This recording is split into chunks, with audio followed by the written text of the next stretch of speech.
Autre possibilité avec ce tableau de période de formation, on va revenir sur l'essai mai 2018 qui nous a servi de démonstration dans la première vidéo.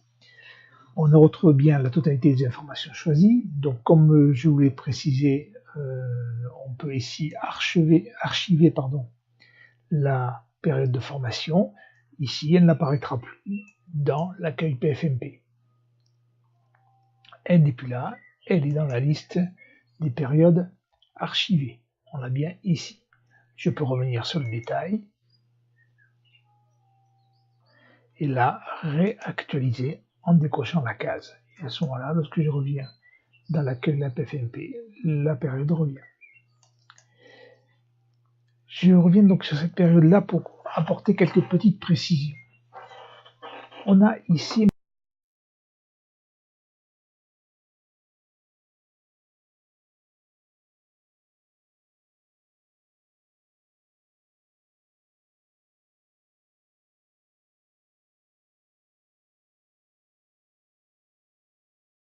pouvoir mettre un tuteur au niveau de la formation. Donc chaque fois qu'on choisit l'établissement ici, donc ici Ace Hotel, le tri se fait sur cette liste-là et on a les personnes qui ont été inscrites en tant que tuteurs. Pour savoir comment inscrire les tuteurs, voir la vidéo sur la création des entreprises. Donc ici je mets le nom du tuteur. On a la possibilité aussi de passer par cet écran-là pour préciser si la signature, si la convention a été signée, envoyée à l'entreprise, etc. Exemple ici, on est non imprimé, la date est à 0. Quand je clique sur non imprimé, à ce moment-là, la date du jour va se mettre et la case va devenir verte. Je reviens sur le détail de la PFMP. On peut le faire par exemple pour cet élève-là ici. Je vais sur la modification. Je vais dire que ça a été signé par le lycée, retour aux parents et envoyé à l'entreprise. Donc les dates se mettent à jour et on a les informations sur les envois. Autre chose sur cet écran, on va pouvoir marquer ici les heures de rendez-vous. Les jours de rendez-vous, écoutez, on va considérer par exemple ici que le mardi 15 à 13 h, le professeur responsable, voire un autre, va pouvoir aller visiter l'entreprise. Il peut se faire accompagner par un autre enseignant. Voilà. Ça, c'est une chose. Donc, on va gérer les rendez-vous. On verra à la fin de cette vidéo. On va penser à l'enregistrer, ce texte. Voilà. Et ensuite, on va l'imprimer. Voilà, je vais fermer cet écran. On a ici, l'avenant qui s'est inscrit ici, dans la convention, et avec les signatures.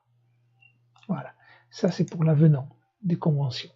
On peut amener toutes les modifications qu'on a vues tout à l'heure.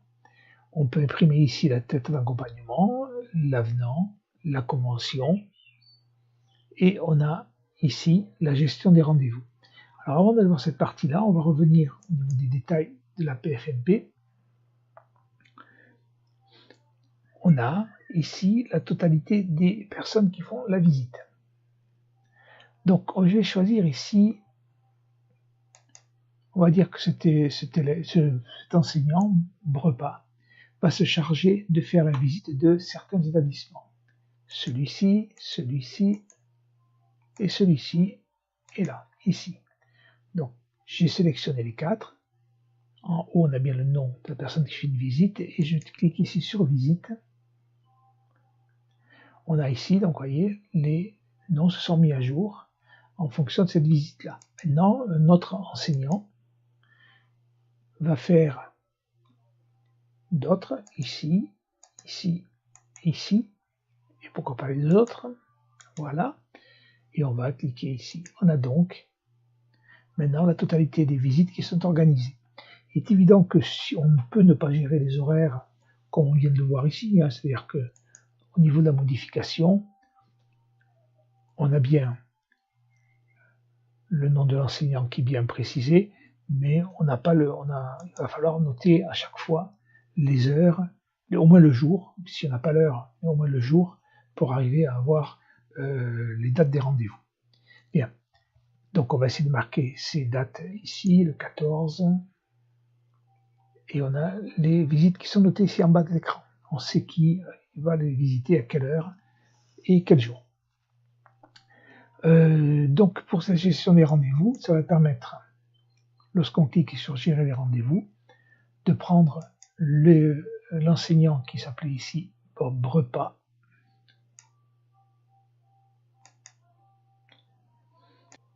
que les horaires ont été notés pour l'ensemble des rendez-vous, donc ces horaires se notent après contact avec l'entreprise. On va cliquer sur gérer les rendez-vous. On a ici le nom de Brepas qu'on a choisi. Entre les deux dates, on a les différents noms d'étudiants avec différents lieux, des villes, etc. Et on va pouvoir, avec les dates de rendez-vous, donc le rendez-vous n'est pas noté, mais c'est pas dramatique pour la démonstration. On a ici le 14, le 15, les heures de rendez-vous. Et on va pouvoir imprimer ici l'ordre de mission qui va pouvoir être signé avec ici l'autorisation de se rendre dans les villes précisées, le motif de déplacement, donc visite de suivi PFMP, la date entre les deux dates. Ces deux dates sont la première date est celle du premier rendez-vous et la dernière date, le dernier rendez-vous. Le moyen de transport, on l'a choisi dans l'écran précédent, à savoir ici, véhicule personnel, SNCF, véhicule administratif, véhicule personnel ou autre moyen. Et on peut mettre même un petit commentaire lié à cette visite. Voilà, donc on va revenir aux détails de la PFMP. On a vu donc la gestion des rendez-vous, les lettres d'accompagnement, et on peut également imprimer une convention vierge qui permettra au niveau d'un élève de pouvoir le présenter à l'entreprise pour obtenir son accord. Voilà pour les autres possibilités de cet écran.